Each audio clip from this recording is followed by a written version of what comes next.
I'll introduce myself. I am Carolyn Zachary, and I'm the State Director and Education Administrator for Adult Education. I work at the California Department of Education and oversee the Adult Education Office. And we certainly appreciate all of you being here today and the partnership that we have with Title I. It is critical in WIOA that we are partnering together to help individuals move forward with their goals of to get a job.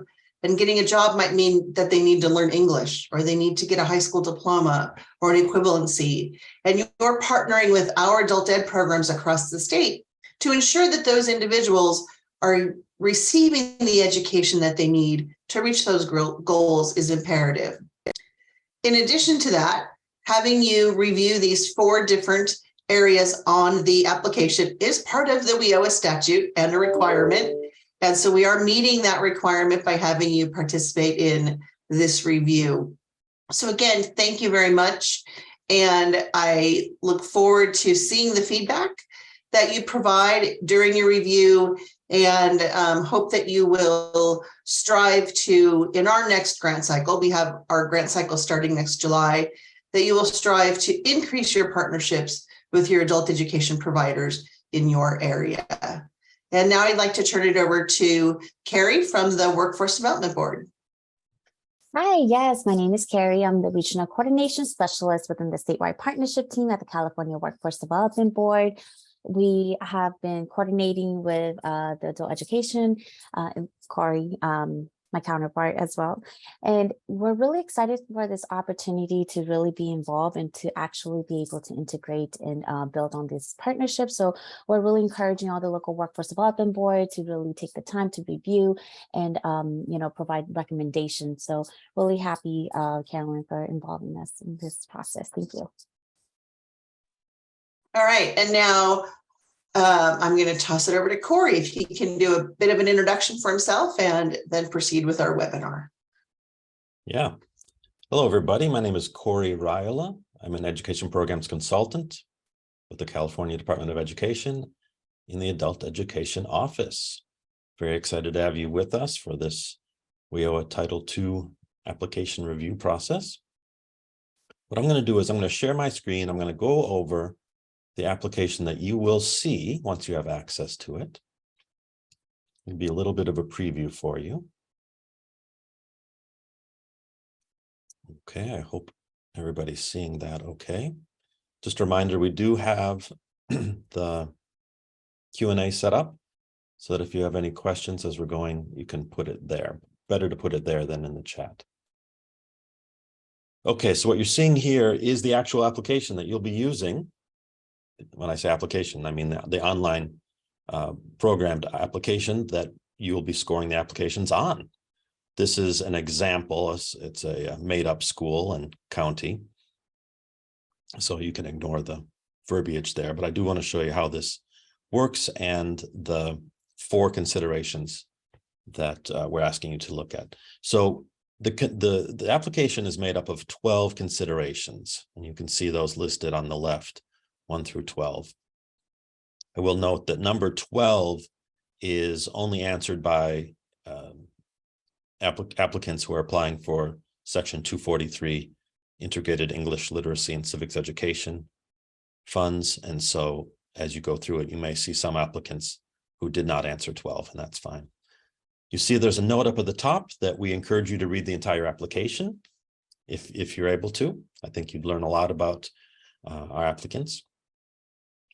But the only requirement for this process is to read and score considerations 1, 4, 8, and 10. I'm going to go through those briefly here. 1 is needs assessment. And you can see right off the bat, we emphasize alignment with the local workforce plan. So describe the regional workforce needs identified in the geographic area and service locations by the local workforce plan. So in this one, we expect, when we're scoring these, we expect to see that the applicant has actually read the plan, knows what's in the plan, and can articulate that. Similarly with B, describe how the adult education and literacy fits into the workforce strategies articulated in the local workforce plan. So how does what they do fit within that plan? C talks about the demographics of the area, including ethnic and racial makeup, number of individuals who are English language learners, who are unemployed, and public assistance below the poverty level, lacking a high school diploma or high school equivalency. And D, describe how the program will recruit and serve individuals in the community most in need of literacy services, including individuals who have multiple barriers to employment. And then the last one for number 1 is describe how your agency overcomes those barriers to serve the described populations. So they're telling the story about the need in the area and how they're going to serve it. And of course, we expect them to be mentioning the local workforce plan.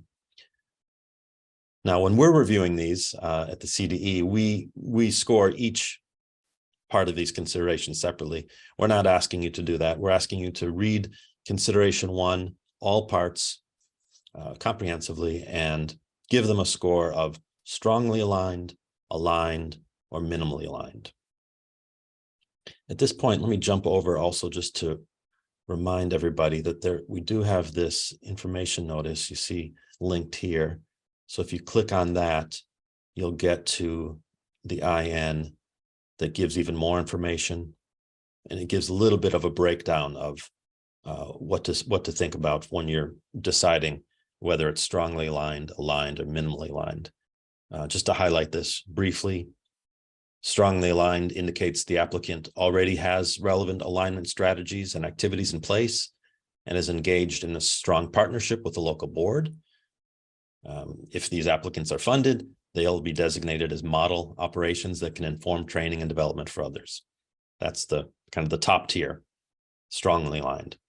Aligned provides a baseline that suggests that the applicant has sufficiently demonstrated an understanding of the local plan and has identified some alignment strategies and activities that are or will be implemented. That one you may be considered the passing, it's acceptable. They are aligned. Minimally aligned, those are the ones that we feel need more attention. This could suggest one of several factors, depending on the comments in the review. Maybe the applicant is new to the collaborating with the local board. Maybe the applicant has tried in the past but has been unsuccessful to collaborate. Or maybe the applicant's type of provider, for example, library literacy, just has more challenges when it comes to aligning with workforce entities. You'll note that if you score a consideration strongly aligned or aligned, you will have the option of putting a comment down here just to describe any more information that would promote further alignment. But if you mark minimally aligned, the system is going to require you to put a comment. So if you do see deficiencies in the alignment, it would be very useful for us if you could note that in that comment section for minimally aligned. And then, as I said, if you mark aligned or strongly aligned, comments are appreciated but not required. Okay, so that was one. I'm giving you a little bit of a preview of how this system works as well. So what you do is you'll go through this, you'll mark one of those. If it's strongly aligned, like I said, you don't need to leave a comment. You do need to click save and continue though. If you don't do that, it's not going to save the review that you did. Now at this point, once you clicked save and continue, you'll see it comes up with number 2, serving individuals with disabilities. This is not one of the ones that you're required to score, but as I said, you're welcome to read that. And here you can either click continue, or you can use the navigation menu on the left to jump around. You could go to past effectiveness to read about how this applicant has been effective in serving students, or you could jump right to 4, which is the next one that you're asked to review. This one is alignment with America's Job Centers of California partners. Very appropriate. Specifically, what we're asking for here, just describing how the program will align and coordinate with the programs provided by the LWDB, by the AJCCs. And you can see this sample has a few there. This one's a little bit interesting for consideration 4. The applicant is required to answer 4A and then either 4B or 4C. So if you see this no narrative available, that just means that they weren't required to answer that one. Basically, 4B is if they have formal agreements in place, if they have an MOU in place with the LWDB, which probably implies that they were previously funded with WIOA. Or C, describe the steps your agency will take to establish formal agreements. So if they do not currently have a formal agreement or an MOU, C asks them to describe how they'll go about getting that. And there again, you have the opportunity to mark strongly aligned, aligned, or minimally aligned. And again, if you mark minimally aligned, just as an example, if I mark minimally aligned and click save and continue, you get a nice comment here that says, comments are required when selecting minimally aligned. So you would need to put some information in here about why. Okay. Always remember to click save and continue. Just in the interest of time, I'm going to jump down to the next one, which is 8. Facilitate learning in context. This one deals with something we call integrated education and training. I'm sure you've come across it. It's very apropos to what we're talking about here today because it's integrating the educational education that we provide with workforce training that leads to jobs. And so I hope you will find these answers interesting from them. And I also hope as you're reading it, if you find areas where you could help these agencies make IET happen, you will do that as well. Describe how your agency's curricula and instructional practices incorporate the skills and knowledge learners need to transition successfully to post-secondary education, training, and workforce. So this is a great one. Again, save and continue. And then the last one is 10. And 10 is similar to 4 in that it's asking about partnerships and support. But this one, you'll note, says identify and detail federal, state, and local programs not included in the responses to consideration 4. Alignment with AJCC partners. So basically, we're asking for other types of MOUs or partnerships or support that they have outside of WIOA, which also I think would be informative. But also, if you see holes in this, where if you're reading this and you say, well, why isn't this applicant taking advantage of this resource that's available in the region? It's a good opportunity for a conversation there. And you see there are 4 parts to this one. I'm not going to go through each of those, but you can go through those. And then you will mark strongly aligned, aligned, or minimally aligned. Once you do that, click save and continue. The last step is submit scoring application. So go here and you'll get a summary of what you've put. And then once you click submit scoring, it's in the system. Let me take a quick break there and see if we have questions or comments. Corey, I do see one question in the Q&A section. It says, if we have comments or questions regarding areas not included in the required review section, what would be the most appropriate method to provide feedback or ask for clarification? As an example, if resources are not adequate to serve individuals with disabilities effectively, how might we best communicate that information and the need for additional resources? That's an excellent question. Let me just jump over here. Yeah, I think in lieu of having a place to put that in here, you'd want to just put it anywhere you can. I remember in years past we had a catch-all comment box, but I see we forgot to include that in this one. So that's the best thing I can think of. Is anybody can think of another way to communicate other deficiencies or comments? I mean, you can certainly send them to the CWDB, you can send them to us and we will communicate them. But in terms of documenting them with this process, probably fitting them into one of these fields is your best bet.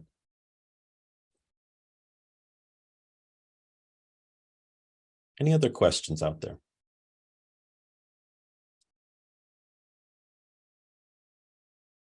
Okay. More than I'm seeing right now. Okay. Well, I know I went through that very quickly. I'm glad this is recorded, so you can go back and rewatch it if you need to. Oh, Corey, we just got one in the chat, actually. Yeah. It says, will we be able to return to an item after clicking on save and continue? We may wish to consult with other staff after reading the applicant's responses before completing the rating. Yeah, great question. Yes, you will be able to. So for example, if I rate this one as strongly aligned and I save and continue and I'm going through and I go these other ones and I go to 4 and I rate that one, I save and continue, I can go back to 1. And if I've changed my assessment, I can change that. And as long as I remember to click save and continue, it will.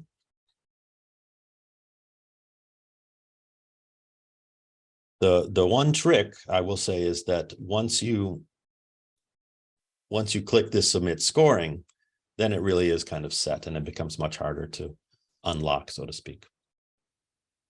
Hope that answers the question.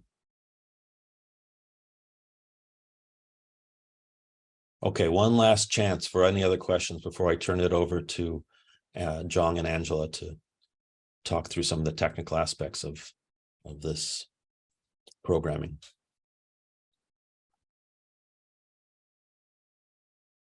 Okay, well, if you do have questions as you're One going more. along, another one? Yeah, one more. No problem.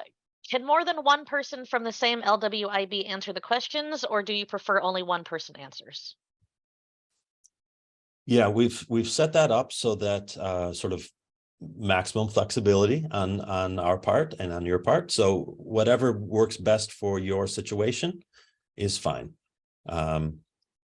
John can maybe tell us more about the number of emails that are allowed and all that kind of thing. But I know that multiple people are allowed in the system from each board. John, am I saying that correctly? I'm sorry.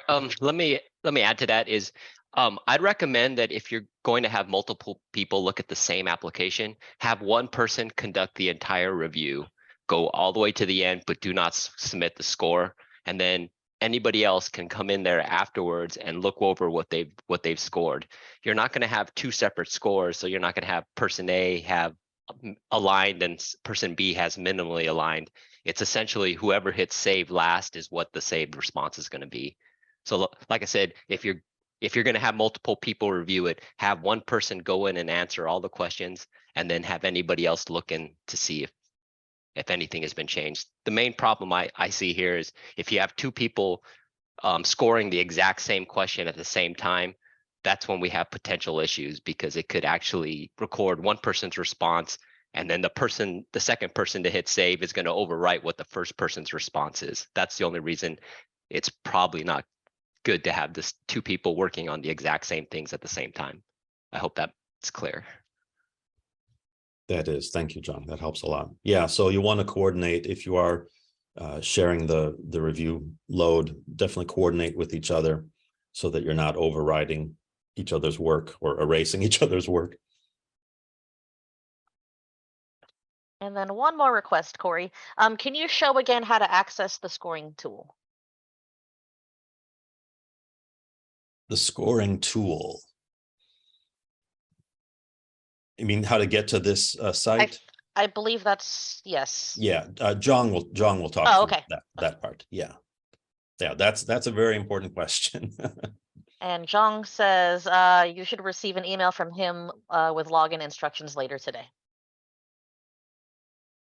Okay, good.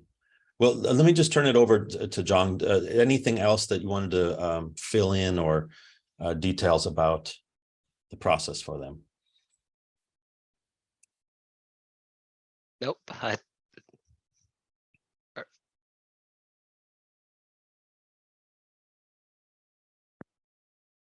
So later on today, they'll be getting an email from you with the login information. Yeah. Yes. I'm gonna basically deploy an update, a fix to the site, and then I'll probably send out an email to everybody how they're gonna access their accounts, how they're gonna log in. Okay, great. And if they have technical issues as they're going through the process, what's the best way to fix those? They could just send an email to me. Hopefully that they'll just retain the email that I sent them that for login instructions, and then they can use that same email to contact me if they have any issues. Okay, great. Yes, John is very responsive and he'll fix any issues that you run into. Yeah, I just while I have John and Angela on the line, I just want to thank them for the great work they did with this application. It was a pleasure to kind of go through and be able to test it out because it's so well done, and I think you'll appreciate it as you're using it, how simple it is. It almost doesn't need a demonstration. It's so intuitive. Just going to cover a little bit what's going on in the chat. Someone asked when do we need to complete our review, and Carrie answered that the EFLA application review and recommendation period will occur from January 4 through 24, 2023, and she also provided a link to additional information there for you. Thank you, Carrie. Yes. Incidentally, we are also at the CDE. We're also doing our review concurrently with you, so we are in the process of reading these as well, and we will also end on the 24th. So we're in this together, which is very exciting. That's the way it should be.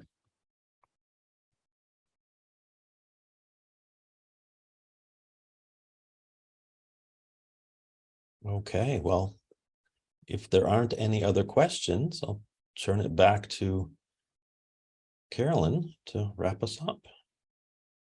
All right, so again, we really do appreciate all of your support that you provide to the adult education providers. I used provide too many times there, but that's all right. In your area, we do appreciate that support. They appreciate that support and that partnership, and we just want to see these partnerships strengthened as we move through. I think this is our third application under WIOA, so we just really want to strengthen all of our partnerships down in the field. So, Carrie, any final thoughts? No, just that we highly encourage you guys take a look and provide recommendations and really again circle back and reference your local plans as you're reviewing the applications. But other than that, nothing else. If you guys have any questions or concerns, don't hesitate to reach out to us. All right. Are there any other final questions, Marjorie, we need to answer? Yeah, there was one more question in the chat. John just answered it. It says, is the report customized to only see schools in our local area? And Jong's reply was, you should only see the schools in your local area. Please let me know if you notice one in error.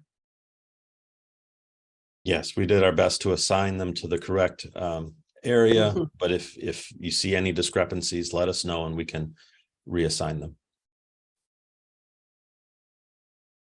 All right. With that, again, thank you very much and happy reading.